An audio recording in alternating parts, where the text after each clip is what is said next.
And the salute to boot. Nice. Yeah. So Judy touched on something that I think a lot of people share the same opinion about, and that's that people will drive to the conditions that they're in. Meaning, essentially, if you're on a narrow Mackenzie Town street, well, chances are you're not going to be flying down there at 50 kilometers, or even 40 for that matter. Is that enough? Is it fair to think that, you know what, people know what they're doing, let's take this speed reduction conversation out the door and focus more on enforcement? Well, I think you have to, again, look at the roads, because we have rush hours, and we're always going to have rush hours. Yeah. So can you make every road so that nobody drives over 30 on it? And then deal with the rush hours and deal with people getting to work at certain times. You can't. No. You have to build some roads to where they have to allow for the movement of cars and movement of cars efficiently. And that doesn't mean going slow all the time. No. But that being said, you know, there has to be enforcement on them. And there are the classifications, and that's one of the reasons why we sent back the step forward, is because it came out with classifications where there would be 40 and classifications where there would be 50. Yeah. Nobody really understood. There were no maps. We didn't know what it meant within the communities. A number of residents said, I don't know what this collector road is, a neighborhood collector or an expressway or all these. I need to see tangible evidence of what's going to happen. And so we need to have that evidence. We need to have it saying where the roads are that need to be at 30 or 40, the ones that need to be at 50 or 70, and then build them in that manner. It comes to differences in streets. Can we have roads that have driveways so all the cars are off the road? Or can we have streets that are back lane access so that all the cars are on the streets? If you notice, in many cases you go to those two neighborhoods, most of the roads, most of the cars are parked in the front, and their backyards are blocked off and there's no garages. Yeah. You go to the other ones, they all have driveways, they all have garages. Different dynamic. Different dynamic. Yeah. So the issue is what are you going to do? We've been talking about enforcement for a long time, and there's many things you can do. There's electronic enforcement, you can have the rotating cameras, you can have all of these. It shouldn't be that expensive. Yeah. It is a mentality in the individual of the area. If they know that there's no enforcement on a 4-lane residential collector, they're going to drive fast. Yeah, clearly. If they know there's a camera there, and I mean, let them know there's a camera there, they're going to drive according to the speed limit rather than the conditions means nobody's on there. And in many cases in residential areas, nobody's on the collectors at night. Yeah, see. Would you agree then that we don't need to see necessarily 40 kilometers citywide, that it should probably be more specific to the dynamic of the road, the community, etc.? That becomes challenging, because then how do we decide which communities should be at which speed? And it gets very costly, because there's a sign per street rule, and each of those signs adds up really quickly. And to the point with the playground zones, you know, they are very confusing. When I look at them, I think it's almost a Band-Aid solution again. We've decided that kids only play within a few hundred yards of a school or a playground, and therefore everywhere else they're not there. So we're not actually encouraging them to bike or walk to school. We're encouraging the parents to drop them off within a few hundred yards of the school, because that's the safe zone. So we're defeating the purpose of walkability or safety or any of those other things that we want in a community by saying, here's this insulated area where you're safe, play there. But we'll pick you up in our car in about an hour, type of thing, right? It's not... Defeats the whole purpose. It defeats the purpose. And as someone who's driving through that too, Elbow Drive is a perfect example. I'm frustrated as a driver because I'm so busy looking to see, is this 40 or 30, or am I in a school zone, or where am I now? Because it changes so quickly, and I drive it quite often. I don't know if we're helping drivers by doing that. I think we should make a blanket lower speed and make that the precedence, and then on the streets that make sense, mark them up. Because so you want to take, okay, so you want to do the blanket and then revisit. Because I think there's probably less streets that would be marked up than there would be streets that would be marked I don't know. In Edmonton, they took 6 communities for a pilot project, right? And they ran, this is I think back in 2010, they ran these 40 kilometers speed limits in those residential areas for some time. Now at the end of the study, 3 of those communities actually said, you know what, it's not for us, forget it. I'm wondering if we imply a similar stance in Calgary. I just don't know that blanketing, if we've already seen a bit of data out of Edmonton, I mean, what makes me think that Calgary neighborhoods are really going to be any different?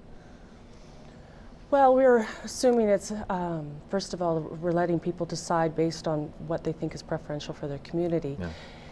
If we could afford to let everyone pick and choose, that's one thing, but then how is that for the driver experience when you never know when you've just entered a community that's a 30 or a 40K? that Pay would, I attention to think, the signs, I suppose. A lot of new signs. I suppose you could go into that aspect, but I think most cities, Edmonton's an exception, most cities have gone with a blanket rule because of consistency, cost, and Edmonton is revisiting Vision Zero. I believe they're actually looking at bringing that in. So what they did then, they're now doing something different. So You're just trying to save us time and money to get it done in one fell swoop. Might as well. Okay. Why would we do it 2 or 3 times? I think Ontario, Toronto is now going back and changing some of their streets down from 40 to 30. So they're doing it and paying for it twice. Folks, we're going to jump to our final rant pack break. Stay with us.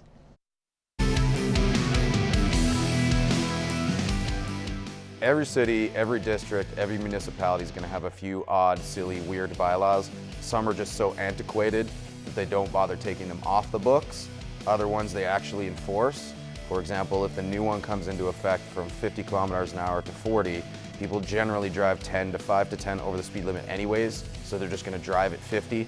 Maybe that's someone's secret goal, I have no idea.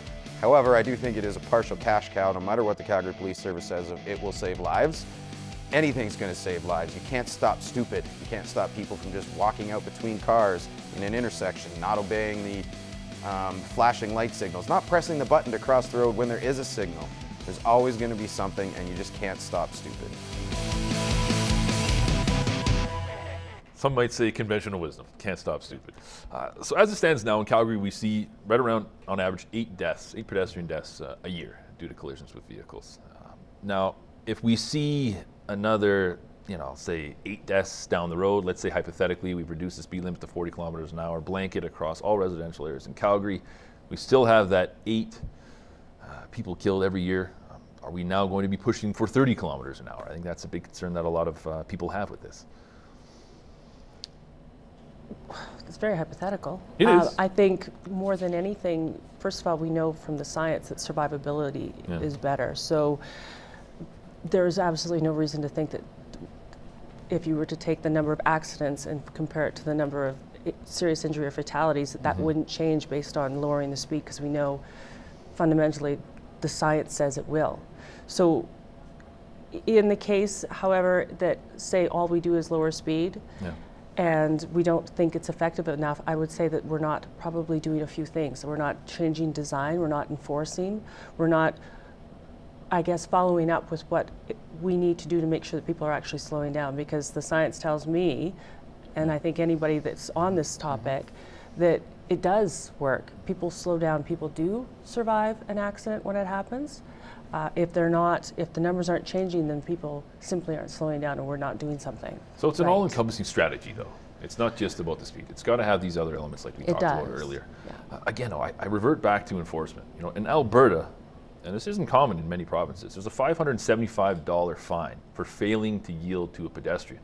Now, I can't help but think if we only see our CPS putting more effort to enforce that law, that we can drastically reduce pedestrian collisions. Would that not be the first step moving forward? I've been after this for the last 2 years at least, of having a dedicated residential enforcement coming forth, where they are there as it stands now, and we have to understand that that's the right way to do it. And if we have a officer in a residential area and there's a higher priority call, they have to leave. But what we have to do is structure things differently, add more manpower or boots to the ground or whatever they say. If that's the case, and the tickets are the way to fund them, then so be it. That's it. You can't argue with the fact that they need it. It has to be done in some way or the other, reprioritization or a number of these different things, the way to look at it. But if you don't do the enforcement, no matter what we do, isn't going to happen. And we can look at, the individual said, you can't stop stupid. You're absolutely right. You're never going to stop it, even though it's called Vision Zero. We know we probably never will get to zero. Just because of whatever the reasons are, whether someone is ignoring. We've had pedestrians in crosswalks with the lights flashing and they get hit. Was a tragic example of it. No speed, no alcohol involved, flashing. And we've had pedestrians walk out in between parked cars. Yeah. So in this way, the pedestrian doing absolutely the best thing and the right thing. That's right. In this way, the pedestrian is doing the absolutely wrong thing, and they both had difficulties. The issue is with speed is it's not just the deaths, and I agree with you fully. It can't just be on the numbers of deaths. Yeah. You have to look at the collisions and the severity of the injuries. Fair point. You know, if you're doing 50, there's a 90% chance that a child won't survive. No, and I think you did Yeah, an excellent we did job, too. Jody, of illustrating that. Yeah. I'd be remiss not to ask you before you leave, the Green Line, Yes. City funding's in place, we've got the federal money in place. Where are things at? Are you optimistic for the future? Oh, absolutely. All the discussions I've had with MLAs and ministers and everything is they understand the need, they understand that it fits with their mandate. Yeah. My best solution to them, they're introducing a carbon levy. If you want to make it, we're going to get it whether we like it or not. Yeah. If you want to make it transparent, take a chunk of that and say we're funding the Green Line. You're reducing carbon emissions, you're getting cars off the road, you're getting faster public transit, and we're going to use this levy to pay for it. So I believe they'll come online without question. That's the first I've heard it, and that's smart. That makes a lot of sense. Guys, we're out of time. Thanks very much for being here. Councillor Keating, Thank you. Jody, great to meet you. Thanks for being Thank here. you. Folks, that is all the time we have for tonight. As always, you can get at us on Facebook. We're also on Twitter. Until next time, don't be a stranger. Take care.